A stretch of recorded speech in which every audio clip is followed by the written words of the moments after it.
देखो, अगर आपको लगता है कि आप मास्टरमाइंड हो तो आपको द 50 देखना चाहिए। क्या हुई? आपको पता चल जाएगा कि मास्टरमाइंड और ओवर कॉन्फिडेंस में सिर्फ एक एपिसोड का फर्क है। क्या बात कर रहे हैं? जो आज गेम में चाणक्य बनते हैं वो कल तत्काल टिकट पा लेते हैं, एग्जिट लिखवा लेते हैं कपोषित लॉयन से। और द 50 की ऑडियंस यानी बिग बॉस की एक्स ऑडियंस को याद रखना चाहिए, लाइफ से बड़ा कोई रियलिटी शो नहीं है। बस जब रियल लाइफ में एलिमिनेशन होता है तो इंसान साइलेंट मोड में चला जाता है।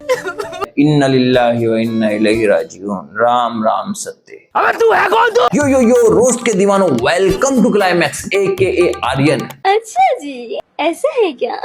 आप लोग चैनल पे नए तो चैनल को सब्सक्राइब कर दीजिए, वीडियो को लाइक कर दीजिए और पहले ये देखिए। प्लेयर्स, आप कुछ अपना कैप्टन चूज करना है।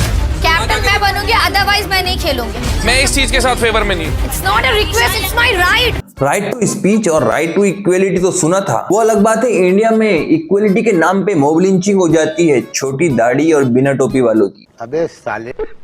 लेकिन मनीषा जी अपने राइट का सही इस्तेमाल करके अपनी कैप्टनसी के लिए लड़ रही है, अपनी आवाज उठा रही है। तो धोती खोल रहा है।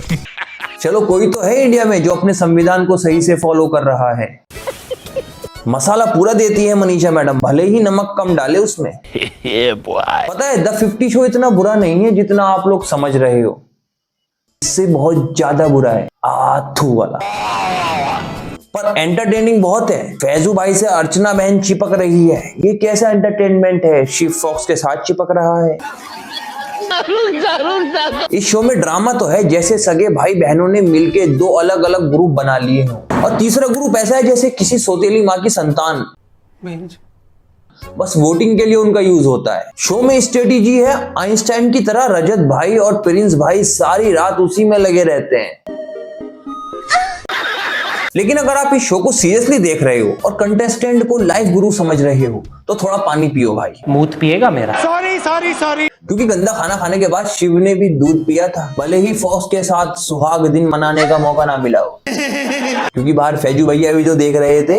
पता है, अगर 50 जानवरों को एक पिंजरे में बंद कर दो तो उनको भी एक दूसरे से इतना खतरा नहीं होगा जितना इन 50 कंटेस्टेंट को एक दूसरे से है। पता नहीं कौन कब किसको हकाल दे शो से। इस शो ने एक चीज तो साबित कर दी है, लावड़े हो तुम, वो भी टेढ़े वाले। 50 अलग अलग प्राणी, अलग अलग जगह के लोग एक साथ एक घर में रह सकते हैं। कहाँ से आते हैं? पता है, आजकल के शो में सबसे ज्यादा डेंजरस चीज क्या हो गई है कि हर कोई अपने आप को सही और सच्चा प्रूफ करने में पहले दिन से लग जाता है कि मैं सच्चा हूँ लेकिन बच्चा नहीं हूँ। तेरा बाप यार छोड़कर गया था कि तेरी माँ? और सबको पता है 50 के एंड में एक चीज होगी और शायद वो हो भी गई है कि एक ही बंदा विनर बनेगा। तो भाई रियल रहो ना, क्योंकि बाकी के बचे हुए 49 शो के बाद बस रील बनाएंगे, बोलेंगे माँ जर्नी बहुत अमेजिंग थी। अरे लीवर के टुकड़ों, अगर तुम्हारी जर्नी इतनी अमेजिंग थी तो फिर वोट आउट क्यों हो गए तुम? राइट पे नहीं सोना चाहिए, लेफ्ट साइड पे ही सोना चाहिए। सीधा बोलो, तुम्हें देखते हुए सो लग ही रहा था मुझे। यू कॉल मी दीदी ओनली। दीदी ये कैसी दीदी है भाई? सच बोलूं एक बात, अगर तुम भी रिलेट करो ना तो कमेंट बॉक्स में जरूर बताना। देखो, हम सबके ग्रुप में ना एक बंदा ऐसा होता है जो अपने आप को बोलता है कि मैं सबसे ज्यादा सीधा हूँ, सबसे ज्यादा शरीफ हूँ, लेकिन सबसे ज्यादा नटखट और सबसे ज्यादा रोमांटिक वही होता है। ये गड़बड़ है बाबा। और लड़का जिस लड़की के साथ सबसे ज्यादा फ्लर्ट करता है तो यकीन जानो वो लड़की सबसे ज्यादा गॉसिप्स करने वाली होगी, है कि नहीं? द 50 शो जो है ना वो एक्चुअली स्कूल, कॉलेज, ऑफिस का थोड़ा अपग्रेडेड वर्जन है। सही पकड़े हैं। डिफरेंस बस इतना सा है कि वहां पे कैमरे नहीं होते और यहाँ पे कैमरे हैं, इसलिए कैमरे की वजह से बहुत ज्यादा ओवर एक्टिंग फ्री में मिल जाती है। बाकी अगर आप लोग द 50 से अच्छा शो देखना चाहते हो ना तो अपने घर के आसपास जो नवी क्लास के स्कूल के बच्चे होंगे उनको एक कमरे में बंद कर दो, भाई साहब 50 से ज्यादा अच्छा कंटेंट दे देंगे वो। हम 11 लड़के इकट्ठे एक टीम में रहते हैं, 5 तुम हो 5 हम हैं, पर नहीं जो मजबूत है उन्हें और मजबूत रखो। 5 और 5 25। इस शो में अलायंस इतनी फास्ट बने, इतनी फास्ट तो मोदी जी की वंदे भारत भी नहीं चलती, और इतनी फास्ट तो लोग आजकल सिचुएशनशिप, नैनोशिप में भी नहीं आते। कोई बात नहीं, हम तो चूतिए हैं। तू मेरा 1 नंबर और तू मेरा 2 नंबर, हम फाइनल तक साथ हैं। और अगले एपिसोड में रचित की तरह वोट आउट। निकल लौड़े। ट्रस्ट लेवल तो बहुत ज्यादा है कुछ लोगों में, नो डाउट, लेकिन उतने ही ज्यादा गेम हार रहे हैं प्रिंस गैंग से और फिर उसे मौका मिल रहा है इनको उड़ाने का। अबे साले। और सबका फेवरेट डायलॉग कि हम फैंस के लिए खेल रहे हैं, उनको पैसा दिलाना है। भाई इतना ज्यादा मत खेलो कि तुम जीत ही ना पाओ। अबे साले। गेम के नाम पे इनसे जो कराना है वो करा लो, ये कुछ भी कर देंगे। मतलब कुछ भी। राजा जी। लेकिन इनके गलत करने पे ऑडियंस इनको गलत भी ना समझे। वाह, क्या बोलूं मैं इस पे। अब अर्चना की एक्टिंग कह लो या उसकी हरकतें कह लो, फैजू के साथ ब्रो बहुत गंदी लग रही थी वो। ऑडियंस सब देख रही है, आप लोग जो 10 दिन में 50 दिन का तांडव इकट्ठा करके आए हो। जनता देख रही है, जनता देख रही है, वो भी स्लो मोशन में। Players, race hockey between two teams. Time to play some music. ये देखो, अलग पांडे को भी लिया है सॉन्ग गवाने के लिए। वाह मेरे हिमेश रेशमिया, लगता है पप्पी ले गई मानो। गजब बेइज्जती है। लेकिन एक सेकंड, ये क्या हो गया? ये क्या सुन रहा हूँ मैं?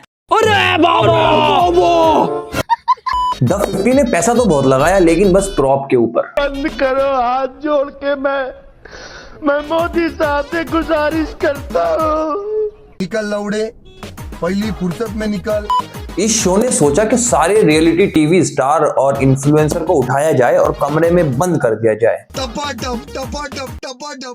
शो के एपिसोड जो है वो तो बाई प्रोडक्ट है, कुत्ते बिल्ली कहीं रहते हैं, वहां पर लड़ाई झगड़ा तो हो ही जाता है। ये गड़बड़े बाबा। और सबसे मजे की बात, एंट्री से पहले सबका कॉन्फिडेंस एकदम नासा लेवल का था।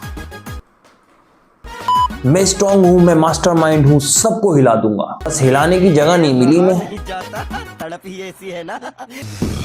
गेम स्टार्ट होते ही पता चला ये लोग स्ट्रांग बस इंस्टाग्राम के बायो में थे। गजब बेइज्जती है। और मास्टरमाइंड सिर्फ अपने दिमाग में। लोगों को हिलाने आए थे लेकिन खुद हिल गए। शो का नाम द 50 सुनते ही मुझे लगा वाओ, 50 लोग, 50 दिमाग और 50 तरह की स्ट्रेटजीज। लेकिन जब शो देखा तो पता चला कि 50 लोग और प्लस माइनस करके बस 3 दिमाग बच रहे हैं, वो भी एकदम बफरिंग मोड पे। और बाकी सारे कंटेस्टेंट बैकग्राउंड में बस नॉइस पॉल्यूशन। प्रोड्यूसर ने सोचा होगा कि बिग बॉस जो है सल्लू भाई की वजह से महंगा पड़ रहा है, इसलिए सलमान भाई की फीस कट करके 50 इन्फ्लुएंसर को उठा के एक महल में बंद कर देते हैं, फिर ड्रामा फ्री में मिल जाएगा। और सच ये है कि ड्रामा मिला भी, लेकिन ड्रामा इतना ज्यादा मिला कि डेली सोप वाले राइटर भी बोलने लगे बस कर भैया, थोड़ा काम डाउन में भी काम डाउन। हमारे मतलब आपको मत सिखा। और सबसे मजे की बात, इसमें जो भी कंटेस्टेंट आए वो कभी ना कभी कोई ना कोई रियलिटी शो कर चुके थे, मतलब फुल एक्सपीरियंस, जैसे आजकल लोग शादी से पहले ले लेते हैं एक्सपीरियंस। अबे साले। मगर फिर भी अलग अलग सीजन के अलग अलग एपिसोड में ये बच्चे ऐसे बिहेव करते हैं जैसे पहली बार घर से निकले हों। पहले पूरा सीजन आपस में लड़ेंगे, टेबल पे दीवारों पे हाथ पटकेंगे और कैमरे के सामने जाके डायलॉग बाजी करेंगे। हमारी कार है और ये हमारी पार्टी हो रही है। मैं तुझे देख लूंगा। इस सज्जन को क्या तकलीफ है भाई? मैं तुझे देख लूंगा भाई, पहले अपने आप को जाके आईने में देख। और फिर बोलते हैं कि तू बाहर मिल, जैसे अपने आने से पहले इन्होंने बाहर अपनी फेलियर पार्टी अरेंज कर दी हो। और जब एलिमिनेशन का टाइम आता है तो सडनली इनका गुस्सा सॉफ्ट टोन में कन्वर्ट हो जाता है, आंसू आंखों से बह रहे होते हैं। और फिर बोलते हैं कि भाई पर्सनल कुछ नहीं था, सब गेम था। चल बोजड़ी के। अरे भैया, अगर गेम था तो पहले क्यों इतना उधम मचा रहे थे? जैसे सोते हुए दिन में इनको मच्छर ने काट दिया हो, मच्छर के सलाइवा की जगह सांप का जहर इनकी रगों में दौड़ने लगा हो। इतनी पागलपंती करते हैं ये लोग शो में जाके। और मुझे तरस आता है जब ये बोलते हैं ना कि मैं इसको कभी माफ नहीं करूंगा, और फिर एलिमिनेशन के टाइम वही हक के रो रहा होता है, मतलब हक करके एक दूसरे को रो रहा होता है। तो कुछ और ही समझ रहा था। तू मेरा यार है, तू मेरा भाई है। अरे हम ऑडियंस तो चूतिया है ना, पहले इनकी फीलिंग्स के साथ अपने इमोशंस को कनेक्ट करो और बाद में इनकी फ्लिप साइड को इंसानियत का नाम देके सपोर्ट करो। चल बोजड़ी के। मुझे बस इतना बता दो कि आप लोग रियलिटी शो में गेम खेलने आते हो या फिर डेली सॉप का ऑडिशन देने, ताकि किसी को नागिन का रोल मिल जाए और किसी को नाग का। इनके एपिसोड में बस बैकग्राउंड म्यूजिक और स्लो मोशन की कमी रह जाती है, वरना पूरा डेली सोप है। जैसे मेरे चैनल पे सब्सक्राइबर की कमी, वीडियो पर लाइक और शेयर की कमी और जिंदगी में सुकून की कमी, वरना वीडियो तो मैं एकदम धगेश लेवल की बना देता हूँ भाई। कॉन्फिडेंस मेरा भी तेज है। चलो मुझे बेचारा समझ के मेरा चैनल सब्सक्राइब कर दो आप लोग। मुझे भी एक रिमोट वाली कार लेनी है, जल्दी मेला लगने वाला है मेरे घर के पास।